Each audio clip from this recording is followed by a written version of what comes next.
ശബരിമലയിൽ ഈ തീർത്ഥാടന കാലത്ത് വീണ്ടും വിവാദം കുത്തിപ്പൊക്കാനുള്ള കുൽസിത ശ്രമങ്ങൾ ഓരോന്നായി നടന്നു വരികയാണ്. നമ്മൾ കഴിഞ്ഞ ദിവസങ്ങളിലെ റിപ്പോർട്ടിൽ നോക്കിയാൽ മനസ്സിലാവും. ഇക്കാര്യത്തിൽ ഇതിൻ്റെ ചില ചരിത്രങ്ങൾ നമ്മൾ തീർത്ഥാടകരും നമ്മുടെ സാമാന്യ ജനങ്ങളും അറിഞ്ഞിരിക്കുന്നത് നല്ലതല്ലേ. മുമ്പൊരിക്കൽ ശബരിമല ക്ഷേത്രത്തിൽ വൻ തീപിടുത്തമുണ്ടായി. രാജഭരണകാലം, തിരുവിതാംകൂർ രാജാവിൻ്റെ അധീനതയിലുള്ള ശബരിമല ക്ഷേത്രം. അതിനുശേഷം ഒരിക്കൽ ശ്രീകോവില് കത്തിക്കുകയും വാതിൽ തുറക്കുകയും ക്ഷേത്രത്തിന് വിഗ്രഹത്തിന് കേടുവരുത്തുകയും ചെയ്ത സംഭവം പിന്നീട് ജനകീയ ഗവൺമെൻറ് വന്നതിന് ശേഷം 1950 കഴിഞ്ഞിട്ടുണ്ടായിട്ടുണ്ട്. പക്ഷെ അതിനു മുമ്പുള്ള ആദ്യത്തെ സംഭവം എന്ന് പറയുന്നത് 1902 മലയാള മാസം പറഞ്ഞാൽ ഏകദേശം 1075 മലയാള വർഷത്തിൽ ശബരിമല ക്ഷേത്രം പൂർണ്ണമായും കത്തി നശിച്ചു. എങ്ങനെ കത്തി നശിച്ചു എന്നുള്ളതിൻ്റെ കാരണങ്ങളെപ്പറ്റി ഇപ്പോഴും ദുരൂഹതയുണ്ട്. ഇപ്പം രണ്ടാമത്തെ ആക്രമണം ഉണ്ടായതുപോലെ തന്നെ. എന്നിട്ട് പുനർനിർമ്മിക്കാൻ തിരുവിതാംകൂർ രാജാവ് ഉത്തരവിട്ടു. കരാറുകാരെ വിളിച്ചു. അവസാനം ഒരു കരാറുകാരൻ മാത്രമാണ് ഇതിൻ്റെ പുനർനിർമ്മാണ പണി ഏറ്റെടുക്കാൻ തയ്യാറായത്.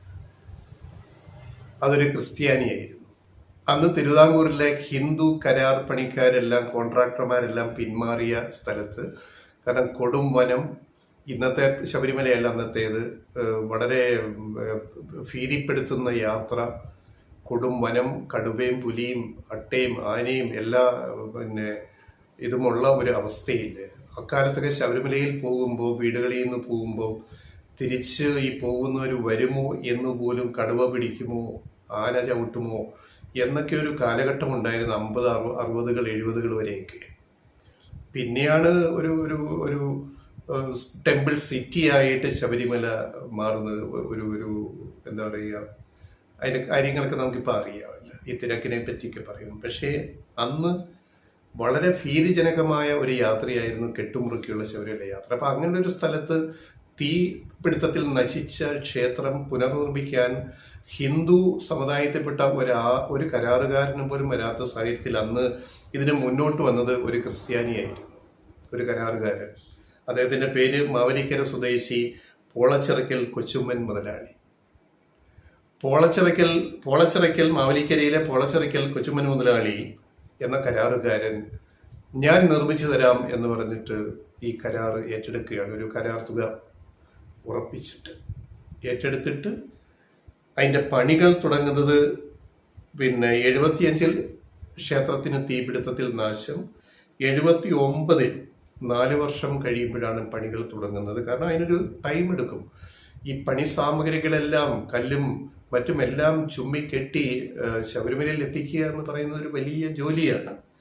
അങ്ങനെ 79 ഇതിൻ്റെ പണികൾ ആരംഭിക്കുന്നത്, കൊച്ചുമ്മൻ മുതലാളി എന്ന കരാറുകാരൻ ആരംഭിക്കുന്നത്. പക്ഷേ 82, അതായത് ഒരു 3 വർഷം കഴിഞ്ഞപ്പോൾ പ്രമേഹ രോഗിയായ കൊച്ചുമ്മൻ മുതലാളി മരിക്കും. അപ്പോഴും ക്ഷേത്ര നിർമ്മാണം പൂർത്തിയായിട്ടില്ല. പിന്നീട് അദ്ദേഹത്തിൻ്റെ സഹധർമ്മിണി അക്കമ്മയാണ് കരാർ ജോലികൾ മുന്നോട്ട് കൊണ്ടുവന്നത്. അതായത് അദ്ദേഹത്തിൻ്റെ മക്കൾക്കന്ന് പ്രായപൂർത്തിയായിട്ടില്ല, കൊച്ചുമ്മൻ മുതലാളിയുടെ മക്കൾക്ക്. അപ്പോൾ ഒരു സ്ത്രീ തന്നെ മുന്നോട്ട് വന്ന അക്കമ്മ, അദ്ദേഹത്തിൻ്റെ ഭാര്യ തന്നെ മുന്നോട്ട് വന്നിട്ട് ഇതിൻ്റെ ജോലികൾ ഏറ്റെടുത്തിട്ട് തുടർപണികൾ മുന്നോട്ട് കൊണ്ടുപോവുകയാണ്. അങ്ങനെ മുന്നോട്ട് കൊണ്ടുപോയിട്ട് ഈ പണികളെല്ലാം പൂർത്തിയാക്കിയിട്ട് ഈ കരാർ തുക കൊടുക്കണമല്ലോ കരാറുകാരന്. അപ്പോൾ തിരുവിതാംകൂർ രാജകുടുംബം രാജാവ് ചെയ്തത് എന്താണെന്നറിയാമോ? അതായത് ഒറിജിനൽ കരാറിൽ ഈ സാധന സാമഗ്രികൾ റാന്നി വഴി ശബരിമലയിൽ എത്തിക്കണമെന്നായിരുന്നു. പക്ഷേ അന്നത്തെ ഒരു സാഹചര്യത്തിൽ കരാറുകാർ കൊണ്ടുപോയത് അത് മുണ്ടക്കയം വഴിയാണ് കൊണ്ടുപോയത്. അപ്പോൾ മുണ്ടക്കയം വഴി കൊണ്ടുപോയപ്പോൾ അതിന് ഈ കരാർ പ്രകാരമുള്ള ലംഘനം വന്നു എന്ന് പറഞ്ഞിട്ട് അക്കാലത്ത് ഈ കരാർ തുകയിൽ പറഞ്ഞത് 30,000 രൂപ കുറച്ചിട്ടാണ് ഈ പണി പൂർത്തിയാക്കിയതിന് കൊടുത്തത്. ഒരു 10 കൊല്ലം കൂട്ടിയിട്ടുണ്ട്. ആ കാലഘട്ടത്തിൽ നടന്ന ഈ പണിക്ക് കരാറുകാരന് ആ കരാർ പ്രകാരമുള്ള പൈസ പോലും തിരുവിതാംകൂർ സർക്കാർ രാജ കുടുംബം ഭരിക്കുന്ന തിരുവിതാംകൂർ കൊടുത്തില്ല. അങ്ങനെ നഷ്ടം സംഭവിച്ച് കടക്കണിയിലായ ഒരു കുടുംബമാണ് കൊച്ചുമ്മൻ മുതലാളിയുടെ കുടുംബം എന്ന് നമ്മൾ ഓർക്കണം. ഇപ്പം ശബരിമലയുടെ പേരും പറഞ്ഞ് പല അവകാശികളുണ്ടല്ലോ. ശബരിമലയിൽ കുത്തിത്തിരിപ്പുണ്ടാക്കിയിട്ട് എങ്ങനെ രാഷ്ട്രീയ നേട്ടമുണ്ടാക്കാം എന്ന് വിചാരിക്കുന്ന കുറേ ആൾക്കാരുണ്ടല്ലോ. അവരെ ഓർമ്മപ്പെടുത്താൻ വേണ്ടിയാണ് ഞങ്ങൾ ഇത് പറയുന്നത്. തകർന്നടിഞ്ഞ തീവെപ്പിൽ തകർന്നടിഞ്ഞ ഒരു ക്ഷേത്രം, അല്ല തീപിടുത്തത്തിൽ, തീപിടുത്തം ഉണ്ടായോ എന്തായിക്കട്ടെ, ആ ക്ഷേത്രം പുനർനിർമ്മിച്ചത് ഒരു ക്രിസ്ത്യാനി കരാറുകാരനാണെന്ന് നമ്മൾ മറന്നു പോകരുത്. അവിടെയാണ് ഈ അന്നത്തെ ഹിന്ദു കരാറുകാർ കോൺട്രാക്ടർമാർ എവിടെ പോയി ഒളിച്ചു. ഇന്നിപ്പം നിങ്ങൾ അവകാശികളായിട്ട് ഓരോ സംഘടനകളും ചില പ്രസ്ഥാനങ്ങളും ചില രാഷ്ട്രീയ നേതാക്കളും ശബരിമലയുടെ പേരും പറഞ്ഞ് രംഗത്ത് വരികയാണ്. ഇന്ന് കാണുന്ന പുതിയ ശബരിമല, കൊച്ചുമ്മൻ മുതലാളി നിർമ്മിച്ച പുതിയ ശബരിമല ആണ് നമ്മളിന്ന് കാണുന്നത്. അതിന് കൊച്ചുമ്മൻ മുതലാളിക്ക് നഷ്ടം സംഭവിച്ചു, വൻ നഷ്ടം സംഭവിച്ചു. ആ കുടുംബം പട്ടിണിയിലായി, കടക്കണിയിലായി.